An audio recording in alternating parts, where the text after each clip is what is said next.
அழகாக நான் உங்கள் பிஎஸ் பேசுகிறேன். இன்றைக்கி நம்ம பார்க்க போகிற சீரிஸோட நேம் வந்து கிராவிட்டி சொல்லக்கூடிய ஒரு வேற லெவலான சீரிஸோட எபிசோட் 3 அதை இன்றைக்கி நம்ம பார்க்க போகிறோம். உண்மையிலே சொல்கிறேன், இந்த எபிசோடு பொலக்கடி தான். கடைசியில் வரக்கூடிய பீச்சஸ் எல்லாமே தரமாக இருக்கும். ஹீரோவோடைய என்ட்ரிலாம் வேறு லெவலாக இருக்கும். முடிஞ்சளவுக்கு பொறுமையாக பாருங்கள். கண்டிப்பாக ஸ்கிப் பண்ணாமல் பார்ப்பீங்க நம்புறேன். இந்த வீடியோ பிடிச்சவங்களாமே கமெண்ட்டில் ஃபயர் அமைச்சு கொடுப்பேன். இந்த வீடியோக்கு ஒரு லைக் போடுங்க, அது எனக்கு போதும். இப்போ தான் நம்மளோட சேனலுக்கு போய் செஞ்சீங்கன்னா உங்களால் முடிஞ்ச சப்போர்ட் நம்ம சேனலுக்கு சப்ஸ்கிரைப் பண்ணி சப்போர்ட் பண்ணுங்கள். அது மட்டும் இல்லாமல் அது கூட இருக்க பெல்லைக்கான வச்சுக்கோங்க. அப்போ தான் நான் போகிற அடுத்த வீடியோ எல்லாமே நோட்டீஸ் பண்ணுறோம். சரிங்க, சொல்லலாம் காது கொள்ள போகலாமா? இப்போ மேலே பார்த்து இவனுக்கு எல்லாருமே கத்துறானுங்க. கடவுளே, அந்த பொண்ணு கீழே வந்துட்டா, செத்துட்டாளா அவ? டேய், செத்துட்டாலே இல்லை, நம்ம கீழே போயிட்டு கன்ஃபார்ம் பண்ணுவோம். என்ன பாஸுக்கு தெரிஞ்சாலும் நமக்கு கடுப்பாயிடுவாரு, நம்மளுக்கு தோலை உடிச்சிருவாரு. இன்னொரு பக்கம் பார்த்தா கீழே செத்து போனாலும் பால காமிக்க ஆலசியா பார்த்தா அதுக்கப்புறம் கண் முடிச்சுக்கிறா. அடேங்கப்பா, என்னமோ உயிரோட இருக்கேன். அப்போ இது உண்மைதான்டா என்ன?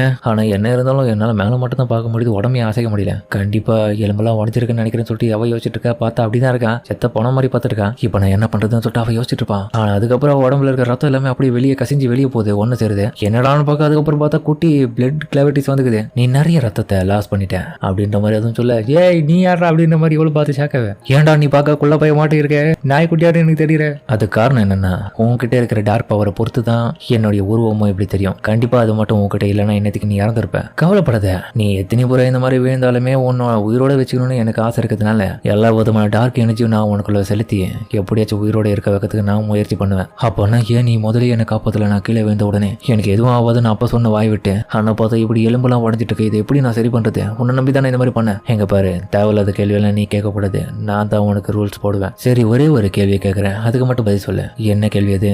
நம்ம தேடி வந்து அந்த டெம்பரரியான மதர் வந்து இந்த இடத்துல இருக்காங்க. அவங்களுடைய பேர் வந்து நெல். அவங்களுடைய சூழ்நிலையை நான் புரிஞ்சுக்கினேன். அவங்க வந்து லூனாக்கு பால் கொடுக்குறேன்னு ஒத்துக்கினாங்க. ஆனா இதில் பிரச்சனை என்னன்னா, அவங்க இந்த கொள்ளக்கார கூட்டத்தில் மிகப்பெரிய வேதனைகளை அனுபவிச்சுட்டு இருக்காங்க. அது என்னுடைய மனசார நானே சொல்றேன், ரொம்பவும் அதுக்கிட்ட உடனே நான் ஃபீல் ஆயிட்டேன். ஆனா இருந்தாலுமே இந்த ஒரு சூழ்நிலையிலேருந்து அவங்கள பாதுகாக்கிறதாவும் கூடவே லோனாக அவங்க தாயா இருக்கிறதாவும் நான் கேட்டேன். ஆனா அவங்க வந்து அதுக்கு மறுத்துட்டாங்க.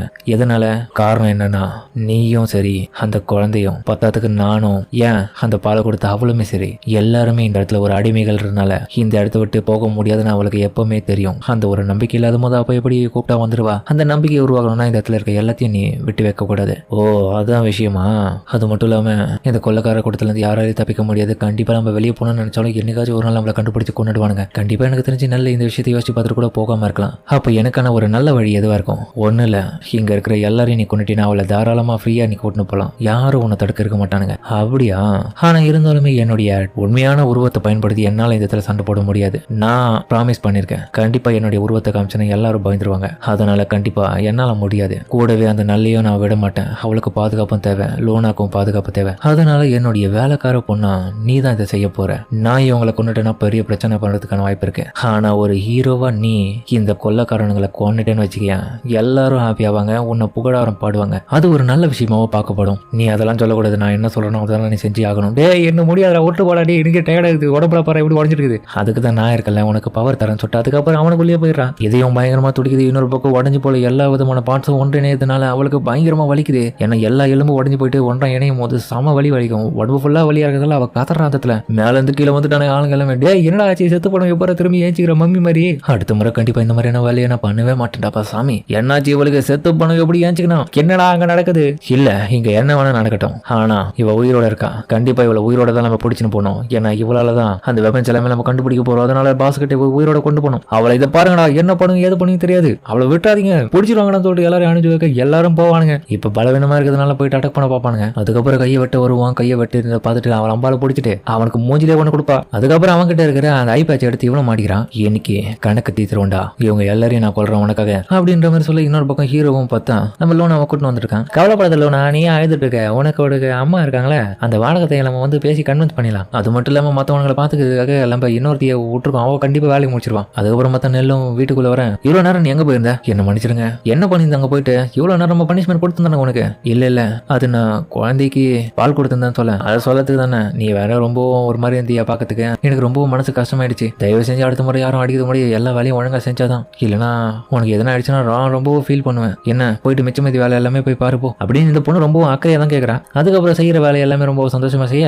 என்னடி ஆச்சு ரொம்ப சந்தோஷமா இருக்கேன். அதுக்கு என்னன்னா, நீங்க வெளியே போகணும்னு ஆசைப்படுறீங்களா சிஸ்டர்? நீங்க வெளியே இருந்து தானே வந்தீங்க அப்ப கூட. ஆமா, என்னப்போ என்ன பிரச்சனைன்னா, நான் இந்த இடத்துல தான் பிறந்து இங்கே தான் வளர்ந்து இப்படியே தான் இருக்கேன். இந்த வெளி உலகத்தை பத்தி எனக்கு எதுவும் தெரியாது. நீ சொல்றது உண்மைதான். இதுல வர நிறைய பேர் வந்து தன்னுடைய வீடு இழந்தோ கூட இருக்கிற கணவனை இழந்தோ இப்படிதான் வந்து மாட்டிக்கிறாங்க இந்த இடத்துல. சரி, சரி இருந்தாலும் எதுக்கு இதெல்லாம் நீ தேவையில்லாம சொல்லிட்டு இருக்க என்கிட்ட, அது என்னன்ற மாதிரி அதுக்கப்புறம் அவளை சொல்லிட்டு இருக்க. ஏய் இந்த இடத்த விட்டு தப்பிக்கலான்னு மட்டும் நினைக்காத, அதுக்கெல்லாம் வாய்ப்பு இல்லை. கவலைப்படாதீங்க சிஸ்டர், நான் இந்த இடத்த விட்டு போக மாட்டேன். ஆனா இந்த இடத்த விட்டு நான் வெளியே போகணும்னு ஆசைப்பட்டேன்னா கண்டிப்பா அந்த உலகம் எப்படி இருக்குன்னு நான் தெரிஞ்சுக்கணும்ல, அதுக்காக வச்சு நான் வெளியே போகணும்னு ஆசைப்படுற மாதிரி அவ பேசிட்டு இருக்கு. அதுக்கப்புறம் பார்த்தா அந்த பாத்து போய் வெளியே அந்த சைடு தான் நடந்து போறான். இதுக்கு எல்லாத்துக்கும் காரணம் என்ன தெரியுமா, ஒருத்தன் என்கிட்ட அவன் கூட வெளியே வரதியா, நான் உன்னை பாதுகாப்பா வெளியே கூட்டின்னு வரேன்னு கேட்டான். யார் அவன், யார் அந்த பையன், அதாவது புதுசா வந்தவங்க. ஏய் பைத்தியக்காரி மாதிரி பண்ணாத, இந்த மாதிரியான வேலையை பார்த்துட்டு அதுக்கப்புறம் இவனுக்கிட்ட சாக போறியா, இப்படிதான் நீ திரும்பி வெளியே உழுது போனா அதுக்கப்புறம் அதே இடத்துல திரும்பி கஷ்டப்பட்டு இதே இடத்துல தான் திரும்ப வர போறேன். அதனால இந்த இடத்துல உனக்கு நிம்மதியான வாழ்க்கை இருக்குது. பொறுமையா இவங்க சொல்ற வேலையெல்லாம் செஞ்சா இந்த இடத்துல நிம்மதியா வாழலாம். அதை விட்டு தப்பிக்க நினைச்சா நமக்கு சாவுதான். அது மட்டும் இல்லாம நான் இல்லாம நீ போன நினைச்சுன்னா அவ்வளவுதான். உனக்கு என்னை விட்டு தயவு செஞ்சு பிரிஞ்சிடாத,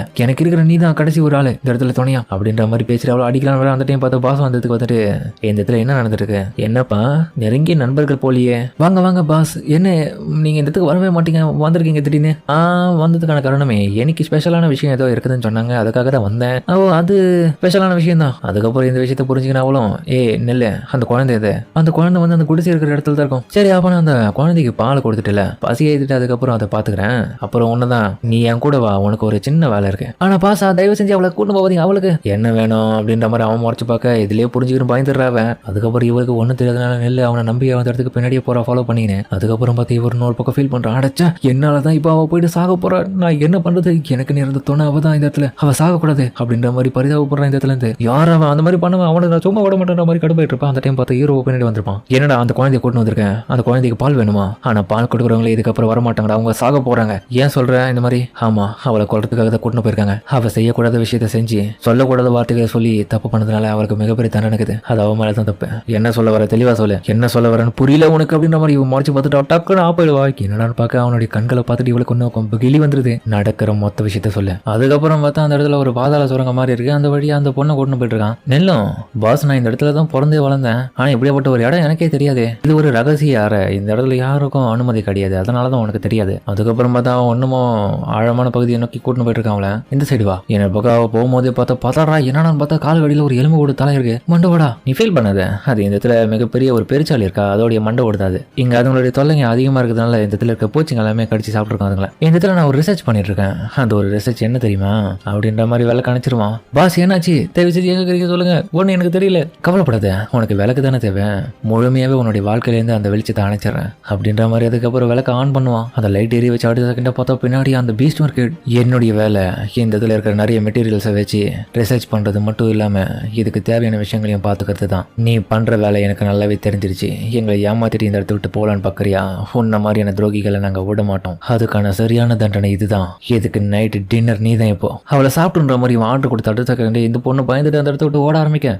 அடைச்ச நான் மட்டும் அவனை பார்க்காம இருந்ததுன்னா இந்த நிலைமை எனக்கு வந்திருக்குமா, அப்படி இல்ல அந்த பையன் சொன்னது கேட்டு அவன் கூட நான் போயிட்டு இருந்தேன்னா இன்னத்துக்கு இந்த பிரச்சனை எனக்கு வந்திருக்குமா, உண்மையிலேயே அவன் கூட நான் போயிருந்தேன் என்னுடைய வாழ்க்கை இப்ப இருக்கிறத விட ரொம்ப சந்தோஷமா இருக்கும்னு நினைக்கிறேன் அப்படின்னு பார்த்துட்டு இருக்கும்போது திடீர்னு அவளை ஷாக் ஆவா. என்னடான்னு பார்த்தா ஹீரோ கரெக்டா அந்த இடத்துக்கு வந்துட்டான். பின்னாடி அந்த பீஸ்ட் அவளை சாப்பிடுறதுக்காக வர அந்த நெல்லுன்ற பொண்ணும் நம்ம லோனாவை பார்த்து என்ன மடிச்சிட்டு இதுக்கப்புறம் உனக்கு என்னால சாப்பாடு கொடுக்க முடியாது அப்படின்னு சொன்ன அடுத்த செகண்ட் அந்த பீஸ்ட் அவளை சாப்பிட்டுட. லோனா ஒன்று இருப்ப அழுவுறதுல ரெண்டு பேரும் அலர்ட் ஆயிட்டு இவனை பாக்குறாங்க. லோனா அழுவாசை இதெல்லாம் சகஜமான விஷயம் தான் இந்த உலகத்துல. ஆமா முதல்ல நீ எப்போ இந்த இடத்துக்கு வந்த, யார் நீ இந்த இடத்தோட அடிமை தானே, இந்த குழந்தை யாருடையது, டேய் அந்த பொண்ணை கொன்னதுக்கான காரணம் இந்த குழந்தை தானே, நாங்க டைமிங் மிஸ் பண்ணிட்டோம், கொஞ்சம் முன்னாடி வந்திருந்தா இவளை காப்பாத்திருக்கலாம். ஆமா இவனை எங்கேயும் நான் பார்த்த மாதிரி இதே. டேய் நீ வெஸ்ட் சைடில் இருக்கிறவனை வச்சு நீங்க என்ன பண்ற இவனுக்கு அடிமையா, நீ அப்பனா ரூல்ஸை மீறிட்ட, நம்ம டார்க் டேஸஸோடைய ரூல்ஸை மீறின ஒன்னு நான் தண்டிக்காம விட்டாது ரொம்ப பெரிய தப்பாச்சே. அதுக்கப்புறம் அந்த பாசம், டேய் இந்த மாதிரி பேசுறதே தப்பு, இவ்வளவு நேரம் உன்னை உயிரோட விட்டதும் தப்பு தான், இப்போ ரெண்டு பேரையும் அவங்கள சாப்பிட்டுரு. என்ன ஒரு வருத்தனம், அந்த குழந்தை ராயல் ஃபேமிலியை சேர்ந்தது, ஹைடனோடைய ராஜ்யத்தை சேர்ந்த அந்த குழந்தை தானே அது, அதையும் நான் இழக்க போறேன். சரி பரவாயில்ல போய் சாப்பிடு. ஆனா அதுக்கு முன்னுக்குது, ஏய் உனக்கு தான் சொல்லிட்டு இருக்கேன் அதை போய் சாப்பிடுன்னு சொன்னேன். ஆனா அதுக்கப்புறம் பார்த்தா அது பதறுது, என்ன கொஞ்ச நேரத்துல அதுக்கு வயிற்று வலிக்கிற மாதிரி ஆயிட்டு அதுக்கப்புறம் முழுக்க அந்த போன அப்படியே கக்கிடுது சரிமான ஆகாம. என்னடா ரீசன் பார்த்தா அதெல்லாம் கிடையாது. ஹீரோவும் ஒரு டைலாக் சொல்லுவான் பாரு, என்ன நான் மிரட்டினதுல பயந்துட்டியா, அவளை பாதியிலே உயிரோட விட்டுருக்க, பரவாயில்லையே என்னமா இந்த பொண்ணுக்கு உயிர் இருக்குப்பா. எங்க பாரு லோனா இவங்க தான் உன்னுடைய அம்மா, இவங்களை விட்டு நீ பிரியவே கூடாது, அதே மாதிரி நாள் கவலைப்படாத நான் உன்னை சாகவே விட மாட்டேன், நீங்க ரெண்டு பேரும் இந்த இடத்த விட்டு போங்கன்னு சொல்லிட்டு அதுக்கப்புறம் அவன் பயன்படுத்துற சக்தியை வச்சு ஷேடோல இருந்து மிகப்பெரிய ஒரு கொம்பு வந்துட்டு அவங்க ரெண்டு பேரையும் அந்த குகையை விட்டு வெளியே தூக்கின்னு போது. இன்னொரு பக்கம் இந்த பாசம், டேய் உனக்கு என்னாச்சு? அவங்க 2 பேரும் அட்டாக் பண்ண வேண்டியதானே, ஏன் இப்படி பாதார அவனை பார்த்துட்டு? அப்புறம் இவனை திரும்பி பார்ப்பான். அடேங்கப்பா, அவங்க 2 பேரும் எங்க போயிட்டாங்க இந்த இடத்துல இருந்தவங்க? இவன் மட்டும் தான் இந்த இடத்துல இருக்கான். அந்த பொண்ணையும் காணோம், அந்த குழந்தையும் காணுமே. டேய், நீ ஒரு மேஜிஷியனா? என்னடா மேஜிக் பயன்படுத்தி அவங்க இந்த இடத்த விட்டு மறைய வச்சேன்? டேய், அது மந்திரம் கிடையாதுடா. மேஜிக்னா என்னன்னு தெரியுமா? ஃபர்ஸ்ட் உன்னுடைய வித்தையெல்லாம் என்கிட்ட காமிக்காத. நான் உன்னை விட மிகப்பெரிய வித்தைக்காரன். என்னுடைய மேஜிக்கை பாருன்னு சொல்லிட்டு அதுக்கப்புறம் ஒரு லிக்விட் எடுத்திருக்கான். இந்த லிக்விட் எதால ஆனது தெரியுமா? அந்த ஈக்குள்ள இருக்கிற அந்த பேரசிட் புழுக்களால் ஆனது. அந்த புழுக்களுடைய மெட்டீரியல்ஸையும் நான் சில மூலிகைகளையும் இதில் சேர்த்திருக்கேன். அதை 2த்தையும் வச்சு செஞ்சதுனால இதை பயன்படுத்தி என்னால் யாரை வேணாலும் கண்ட்ரோல் பண்ண முடியும். அதுக்கப்புறம் அவங்க எனக்கு அடிமை. இதெல்லாம் கொஞ்ச நாளைக்கு தான் பயன்படுத்த முடியும். ஆனால் இப்போ அதை திரும்பவும் பயன்படுத்த சூழ்நிலை வந்ததுனால இப்போ இதை பயன்படுத்தி திரும்பவும் கண்ட்ரோல் எடுக்க போறேன். இப்போ இந்த விஷயத்தை பயன்படுத்தினா அந்த டார்க் பீச்சஸ் எல்லாத்தையுமே கண்ட்ரோல் பண்ணுவேன். இந்த ஒரு மேஜிக்கு போதும் உங்க எல்லாரையும் கட்டுப்படுத்த. இதுதான் நான் உனக்கு காமிக்கிற வித்தை அப்படின்ற மாதிரி. அதுக்கப்புறம் அவன் பயன்படுத்த அதுல இருந்து மிகப்பெரிய புகையாட்டம் வருது. இதை பார்த்துட்டு ஹீரோவால கூட அதை ஸ்மெல் பண்ண முடியல. இன்னொரு பக்கம் இதை மோது பார்த்த அந்த பீஸ்டும் இப்போ ஹீரோவை அட்டாக் பண்ண வந்துட்டு இருக்கு. அதுக்கப்புறம் ஹீரோ தூக்கி போட்டு அதிகம். அதுக்கப்புறம் பார்த்து ஹீரோவை அடி வாங்குறதுல அடைச்சேன். ஆலிஷா இந்த மேஜிக் பத்தி எதுவுமே என்கிட்ட சொல்லலையே. இந்த வலி பயங்கரமா எனக்கு ரொம்ப வலிக்குது. ஆனா இந்த முறை நான் விட்டு கொடுக்க மாட்டேன்டா. எவ்வளவு தானே நான் அடி வாங்குறதுற மாதிரி அவ்வளவு யோசிச்சுட்டு. அதுக்கப்புறம் பார்த்தா நம்ம ஆலிஷாவை கம்மிக்க இந்த பார்த்தா ஒவ்வொருத்தரும் பொழந்து கட்டிட்டு இருக்கா சோட வச்சு. கிட்ட நெருங்கிறதுக்கு பயப்படுறாங்க. அதுக்கப்புறம் பார்த்து சின்ன வயசுல இவளுடைய ட்ரைனிங் காமிக்க கடுமையா உழைச்சிருக்கா. அப்பவே அவங்க அப்பா வந்து இன்னும் நீ நிறைய விஷயத்தை கத்துக்கினா தான் இன்னும் ஹீரோ ஆக முடியும்னு சொல்லியிருப்பாரு. எந்த ஒரு விஷயத்துக்கும் நீ தயங்க கூடாது. உன்னுடைய ஸ்கில்லையும் அப்புறம் உன்னுடைய அட்டாக்கிங் ஃபர்ஸ்ட் டெக்னிக்கையும் பயன்படுத்தும் போது நீ தயங்கிட்டினா கண்டிப்பா எனிமே உன்னை கொன்னுடுவான். அதே மாதிரி வலியும் பொறுத்துக்கணும். அதுக்கப்புறம் உன்னுடைய ஸ்வாட் மேல நீ நம்பிக்கை வை அப்படின்ற வார்த்தைகளோட அவ பார்த்து தம்சம் பண்ணிட்டு இருக்க எல்லாரையும். என்னடா இவளுக்கு இவ்வளவு பவர் திடீர்னு வந்து இவ்வளவு விடக்கூடாதுன்ற மாதிரி இவனுங்க சொல்ல. நம்மளால அவளை அடிக்க முடியாதுடா. ஆனா அவளுடைய ஆயுதத்தை அடிப்போன்னு சொல்லிட்டு அதுக்கப்புறம் அந்த மொட்டையும் உடச்சிருவான் அவளுடைய ஸ்வாடை. அடைச்சேன், இந்த ஸ்வாடு வேஸ்ட். இதுக்கப்புறம் இதை பயன்படுத்த முடியாது. மேல இருந்து விழுந்த உயிர் படிச்சிருக்கான இவளுக்குள்ள என்னமோ இருக்குது. இவளை விடக்கூடாது. யாரும் அவளை கொண்டுடாதீங்கிற. அவள் நமக்கு தேவை. இது வேலைக்காவது. இப்படி இருந்தா இவனுக்கு எல்லாரையும் கூண்டோட அடிக்கணும். அதுதான் எனக்கு வேலையை கொடுத்துருக்கான் அப்படின்ற மாதிரி. அதுக்கப்புறம் வந்து அவ அதை யோசிச்சுட்டு அந்த இடத்த விட்டு சம வேகமா போறா. இவனை ஃபாலோ பண்ணின்னு எல்லாரும் துறைத்துன்னு அவன் மேல அட்டாக் பண்றதுக்காக இன்னமும் போறானுங்க சம வேகமா. அவனுங்க மேல ஏறி போக எவ்வளவு ஏறி போறா. அவனுக்கு என்னதான் பண்ணாலும் என்ன சாக விட முடியாது. ஆனா அந்த வழியை என்னால தாங்க முடியாது. விட மாட்டேன். எனக்கு கண்டிப்பா ஒரு அற்புதமான ஹீரோவுடைய ஸ்வாட் இருந்த என்னத்துக்கு இவங்க எல்லாரையும் அடிச்சிருக்கலாம். அப்ப நான் தண்ணிக்குள்ள தான் போய் ஆகணும். அதை எடுக்கிறேன். எனக்கு தான் சாவே இல்லையே அப்படின்னு. அதுக்கப்புறம் அந்த இதுல இருந்து சம வேகமா ஜம்ப் பண்ணி பக்கத்துல சாரம் கட்டி வச்சிருக்காங்க. அந்த மரத்து மேல கொஞ்சம் கொஞ்சம் ஏற ஆரம்பிக்கிறான். அவன் தண்ணிக்குள்ள குதிக்க போறாளான்னு. டேய் முட்டாள் தானே யோசிக்காத. அவன் அந்த இடத்த விட்டு தப்பிச்சு மேல போறதுக்கு ட்ரை பண்ண போறான். பாங்கடா பிடிக்கும். தண்ணிக்குள்ள குதிக்க போறாளான்னு தெரியலடா. என்ன பண்ண போறான்னு அவளுக்கு தாண்டா தெரியும். இவன் முட்டாள் தான்பா. அந்த ஏரிக்குள்ள எவ்வளவு பெரிய டார்க் பீச்சஸ் எல்லாமே காத்துட்டு இருக்கு தெரியுமா தன்னுடைய இறைக்காக. உள்ள போனவங்க செத்தவங்களா தான். அதுக்கப்புறம் பார்த்தா தண்ணிக்குள்ள இருந்து எல்லாமே எட்டி பாக்குதுங்க. தயாரா இருக்குங்க அதுங்க. அப்பனா அப்படின்ற மாதிரி. அதுக்கப்புறம் அங்க பக்கத்துல இருக்க குடல் எடுத்துக்கிறான். அதுக்கப்புறம் போயிட்டு மெயினான கட்டுக்களை அந்த இடத்துல அந்த சாரத்துல இருந்து கட்ட அழுகிறான். அந்த அழுக்கிறதுல இவனுக்கு குழம்பி போறானுங்க ஒண்ணுமே புரியாம. ஆனா இருந்தாலுமே இவ்வளவு விடக்கூடாதுன்றதுக்காக மேல ஏற மொத்தமா ஏறானுங்க. அந்த மேல எல்லாரும் இடத்துல வெயிட் தாங்க முடியல. அது உதற ஆரம்பிக்க. இன்னொரு பக்கம் மெயினான கைத்தையும் கட் பண்ணிடுவான். ஏய், தண்ணியில இருக்க டார்க் பீச்சஸ் எல்லாம் தயாரா இருங்க, உங்களுக்கான டின்னர் ரெடியா இருக்கு அப்படின்னு சொல்ல ஒட்டு மொத்தமா அந்த தண்ணிக்குள்ள மொத்தமா சரிறானுங்க. எல்லாருமே தண்ணிக்குள்ள வீடுறானுங்க. அதுக்கப்புறம் ஒவ்வொரு பீச்சஸ் ஒவ்வொருத்தனையும் அடிச்சு குமுறுதுங்க, கோதறி எடுக்குதுங்க. இந்த மொட்டையும் கேங்க மட்டும் என்னமோ தப்பிச்சிடானுங்க. அவனுக்கு கீழே இருந்தேன். அந்த பொண்ணு எங்க போயிட்டான் தெரியலையே. அவ்வளவு தண்ணிக்குள்ள தான் இருப்பாங்க நினைக்கிறேன். அப்புறம் பார்த்தாலும் பாரு தண்ணிக்குள்ள ஒரு ட்ரம்ல உழைஞ்சிட்டு இருக்கான். அது அப்படியே கொஞ்சம் கொஞ்சமா கீழே போக ஆரம்பிக்குது. கண்டிப்பா எனக்கு நம்பிக்கை இருக்கு, அது ஸ்வாட் எடுக்க விட மாட்டேன். ஏன்னா இதுக்கு முன்னாடி இருந்த ஹீரோக்கு சாகா வரும் கிடையாது. ஆனா இப்போ எனக்கு அது இருக்கிறதுனால கண்டிப்பா அந்த ஸ்வாட் எனக்கு சொந்தம். அதுக்காக நான் தயார் அப்படின்ற மாதிரி. அவன் கீழே பார்த்தா மிகப்பெரிய டார்க் பீஸ் தண்ணிக்குள்ள இருக்கு. அதோட இந்த எபிசோட முடிக்கிறாங்க. அப்பா எவ்வளவு பெரிய பீச் அது நான் எதிர்பார்க்கவே இல்லை. கண்டிப்பா வேற லெவலான எபிசோட முடிச்சிருக்கானுங்க. அடுத்த எபிசோட பிரமாதமா இருக்க போதுனால முடிஞ்ச அளவுக்கு மிஸ் பண்ணாம அதையும் பாத்துங்க. இந்த வீடியோ பிடிச்சவங்க எல்லாமே கமெண்ட்ல ஃபயர் அமைச்சும் இந்த வீடியோக்கு ஒரு லைக்கும் போட்டுங்க. அது எனக்கு போதும். சரிங்க, சமயத்தோட இந்த வீடியோ முடிச்சுப்போம்.